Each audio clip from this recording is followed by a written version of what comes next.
Hello, everyone, and welcome to my 10th podcast episode. We're officially in double figures now for the episode numbers.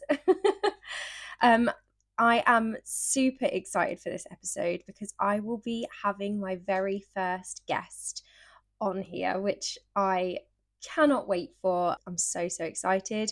I'm so excited to talk to and to interview one of my best friends, Leia. She is one of the kindest and one of the most compassionate people I've ever had the fortune to meet. I met Leia when I moved away from my childhood town, and she was the first person I kind of made friends with here in this city. She made me feel so welcome, and she's always been the friend who is the first to congratulate me on any of my achievements. She's one of my biggest supporters with this channel and just with life in general. In fact, even when I started this podcast, she was one of my very first listeners. And the day it had dropped, she messaged me and she was like, I've just listened to it. So she has always been a big supporter. So why did I want to bring Leia onto this space? And through her kindness and compassion, Leia has followed her heart and pursued and built a beautiful business working in Reiki, tarot card reading, crystal therapies, and aromatherapy. She is working and pursuing each of these fields to help people become the best versions of themselves and feel incredible about their lives, future and present. Reiki is one of my favourite treatments to have done, and Leia has done a few tarot card readings with me, and they've made me feel so incredible after them. They make me feel like I can take on the world, and they ground and help to remind me that I'm on the right path and exactly where I need to be in life to reach my ultimate goals. Whether you're someone who's skeptical about these therapies or not, I hope her story, personality, and kindness shows you that these therapies have their place in wellness, and they really can help you to grow, evolve, and let go of what you don't need and find what you do. So let's jump in. I will see you on the other side. Hi, my name is Meg, and you are listening to the Wellness Musings with Meg podcast. I am a fully qualified beautician and yoga teacher who has studied and worked in health and wellness since 2017. I have been obsessed with wellness my entire life and have always wanted to share my passions more. If you love health, wellness, and yoga and want to learn more, this podcast is for you. I will be bringing you all things wellness, from diet and lifestyle to beauty tips and tricks, and of course, yoga as well. So grab yourself a green tea and find a tranquil spot, and let's jump in. So, Leia, I am so blessed and so thankful to have you on this space and on this podcast. And yeah, I guess we should just start off with what you do and what it is that you do. So, you're a Reiki practitioner and you are a tarot card reader. You also do crystal therapies and aromatherapy, but Reiki and tarot card reading are sort of the main things you do. So, what actually is Reiki and what is tarot card reading for those listeners who've maybe never heard of it before? Okay, so firstly, I just want to say thank you to Meg for having me. I'm extremely happy and Oh, grateful to be here, bless you. and it was such a lovely welcoming that Meg did for today's show, so I'm really grateful Bless for you. that. So Reiki is it's a holistic treatment, and it's on the basis that we are made up of energy. So every cell in our body is made up of this energy, and what this basically means is that when we feel good, we are our body's energy, it begins to vibrate at a certain frequency, That's interesting. and then it helps to attract things to us. So when you're having a really bad day and you stub your toe, or uh, you get a fine or something like that, it feels like when we're in that energy and that momentum, it seems like it creates a ripple effect. So one thing just happens after the other, and often it's because we're unconsciously attracting that to us, because we're at a certain frequency where we're then attracting that thing. And with Reiki, we work with the what's known as the chakras. So it's a treatment that helps to align and rebalance your energy system so that it's working at a more operative and also just a healthier functioning way. So yeah, that's the main aim, is we're working towards creating balance within the body. So that's interesting, because I mean, everybody, I guess, who's listening to this can easily, we've all been in that space or that moment where someone walks into a room and they don't even have to say anything. You know exactly how they're feeling, Yeah. and that's all energy based. You don't even have to, like, they could have a completely straight face, and they walk in and you just think, so they've not had a good day, or oh, something really good has happened, and you can literally just sense that from the energies. So I can completely see how that kind of works and those frequencies works, because you do pick up on that on people anyway. Yeah. So when you're in a Reiki session, what would you actually physically do to that person? Like what actually happens if you go to have a Reiki session? So this is where it gets a little bit more complicated to explain, Okay.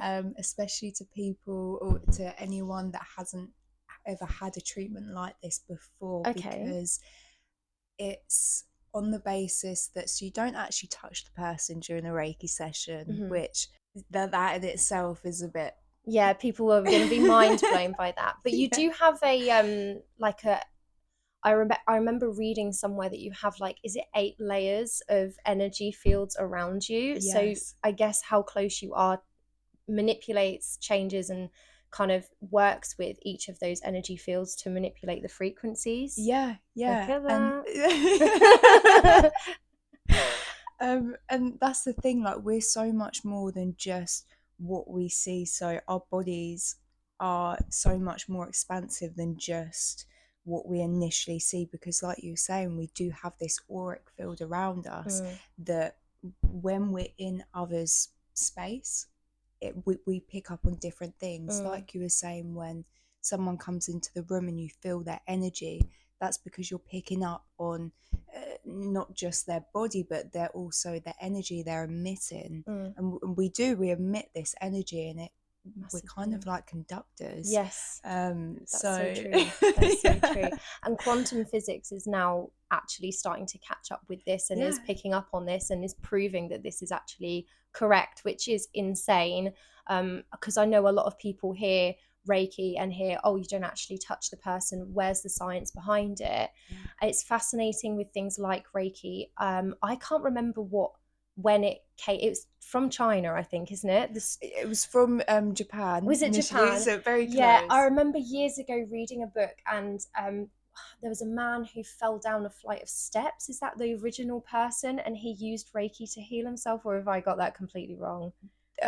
This might be. Oh, I okay. personally, I haven't heard this story, but I'll this might I'll see be. if I can find the book, and I'll yeah. But I remember ages ago, yeah, I swear that there was someone who fell down some steps, hurt their leg, and then used like Reiki to like be able to walk again. Yeah. And then he was like, oh, there's something in it. Anyway, the point I'm trying to make is Reiki has been around for like hundreds, probably nearly that, well, probably thousands of years, I would say.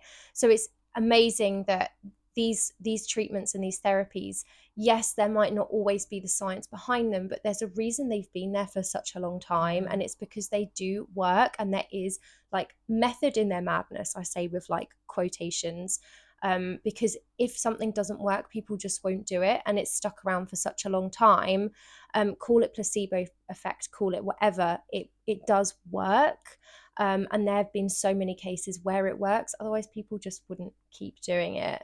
So yeah, that's your Reiki. And then you also do tarot card reading, so that's kind of completely different from Reiki. Yeah, I mean, in a lot of ways it is different, but in a lot of ways it's also very similar. Okay. Just because you're using different tools. So I see Reiki and tarot as being tools, and with these tools, that's when you can then communicate with people, whether that's through picking up on energy or picking up on different vibrations. You can then use these different tools to help other people. And with tarot, I find it really helpful because it provides people a visual aid to be able to see life challenges or whatever comes up on the cards, whether that's situational ships or whatever it might be, it provides a really good visual stimulant that helps people to understand and digest the things they're going through so that they can then feel empowered to move forwards with it. I will say I've had several cards reading.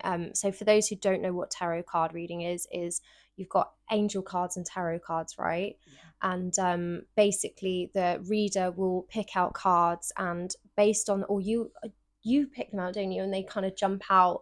And it's the idea that it kind of works a lot of your intuition, and it is a little bit like the universe is speaking through you, I guess, is it one way to put it. Call it the universe, call it God, call it angels. They're kind of speaking through you. I honestly don't know. Leah is by far, and I honestly say this hand on heart, the best person I've ever had tarot reading cards from. I've had a lot of them. Freaky stuff happens when Leah does tarot reading cards.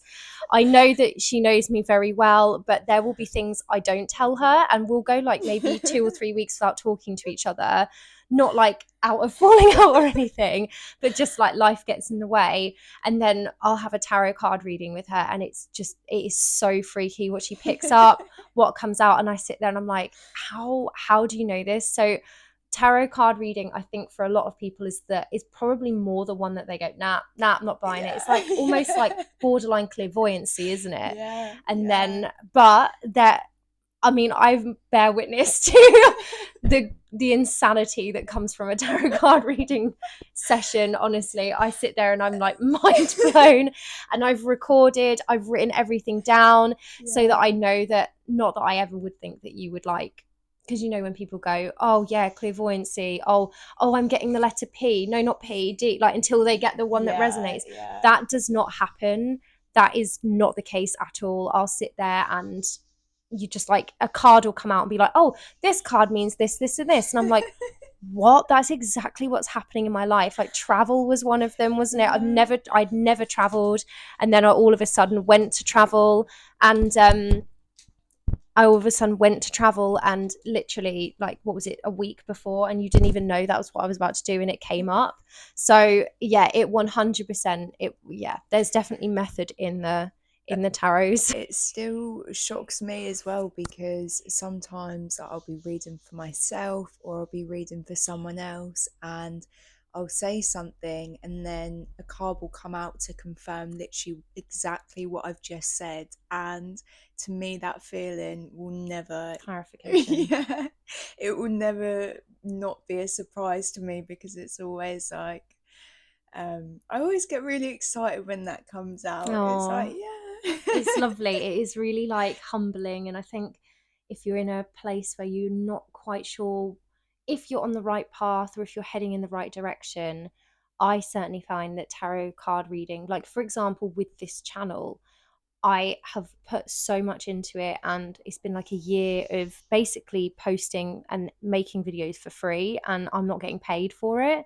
But I know that, or I feel like I've always felt like the more eventually when I do get paid, it will be worth it in the end. But that is a gamble in your life, and it's a hard thing to like decide to do. And I think with tarot card reading, like especially because I don't think you even knew about my channel, you didn't really know what was going on with it or anything. Yeah. And everything in that card reading just confirmed it. Maybe at one point we should do like a podcast episode where we'll just do like a tarot card reading. That could be really cool. That could be quite and fun. just see what happens. That could be really cool. Okay, so we know what Reiki is, we know what tarot card reading is. How did you get into it all? Like, what is your story of how you found these therapies? Is it what you always wanted to do? Like, where did it all start for you? Gosh. So I'd say it started when I was working at Tesco's in a 9 to 5 job, and at the time it felt like a pretty stable job. It felt like something that was the right thing to do, being in work. But I just had this underlying sense of unfulfillment, and that I was being almost like suffocated. It was the feeling that I wanted more from life, but yet I didn't know at the time, I didn't know what that was or how to pursue that, or to break free from ideas, other people's ideas of what success looks like, Mm. because I was in a really high role at the job that I was in, but yet I was so unhappy. And I think that's a lot of people yeah, yeah, understand that. but everyone around me was like, almost looked at me like completely baffled, because they couldn't understand why I'd want to leave this job that was supposedly yeah, so secure and stable. But I just knew I wanted more from life, and I knew that I wanted more freedom on my time, and I wanted say in what I do with my time and Mm. what I do to help people as well. I knew that there could be something more for me if I tried, and that was a really scary leap to take when everyone's saying one thing and you know in your heart that you want to go in another direction. It's always such a scary leap to take, Yeah. but I was listening to a podcast the other day, or it wasn't, it was Tammy Hembrow's book Show Up, and she talks about when she does that, and she said it's like when you're swimming in a pool and you at some point learning to swim, you've got to let go of the edge. yeah, And it is letting go of the edge. It's hard to know when to do it, but I think you get to a point, don't you, and you can't take it anymore, yeah, and yeah, it's better, you'd rather be like earning less money but happy and working on your dream that could potentially pay off than like maybe being in a financially better position and in a safer place but being miserable. And you just have to weigh up those options. I think you get to a point, don't you, and you yeah. just, at some point, the dream will outweigh the job if it's meant to be, Yeah. I think. And I think there's also, in what you were saying, there's a shift in what we perceive as security and stability, because yes, we need money, and yes, we need to feel like we can financially support ourselves. However, just because a job provides financial income, it doesn't make it stable. Yeah, Because that's very if true. if we're unhealthy in that job, Yeah. then that's not stable for And us. if you're unhappy, you're going to end up burning out Yeah, and yeah, having to leave. Yeah, because I've been there. yeah. I think everyone who's been in a job they're not supposed to be in gets there. So had you ever had Reiki, found Reiki, or anything by that point, or literally was it not even a blip on your radar at this point? So I think this was when I was just at the beginning of that journey. So I met someone through work whose Okay. partner did Reiki, Oh wow. and that kind of opened me up to that field, because before I hadn't really heard of it, or I didn't really know what it was. Mm. And yeah, it was kind of at that moment where it was a very pivotal point for me. It was like I either choose the career that I'm in or I start something new. Mm. And that was kind of like the two choices. So did you have Reiki from this person? Yeah, so I was going to her for sessions, and one day she was offering to teach Reiki, Oh wow. and she offered me the opportunity, and of course I was like, yes. Okay, okay, so that's how it all happened. So you didn't Yeah, necessarily set out to do it, it all just yeah, kind of came to you. yeah. That's really interesting. What was your first experience like when you had it done for the first time? Did you sit there and be like, this is what I want to do? Or did you just enjoy having the treatments in the beginning? So the first session, I I was pretty amazed with how it felt, because even though the practitioner, she didn't touch me, I felt all these different things, Mm. and I felt so relaxed afterwards. And yeah, like I knew that there was healing going on, even if I wasn't consciously aware of what that was. Okay. It felt like a safe environment. If I did want to have a cry or want to express something, I liked the fact that she provided this safe space. And because I've never had Reiki, and not been sort of either doing yoga or been in a place where I've known about yoga or been meditating. Were you meditating at that point? Had you done any, or did it literally just come really naturally to you? Because that's something I've always wondered actually is, Mm. does Reiki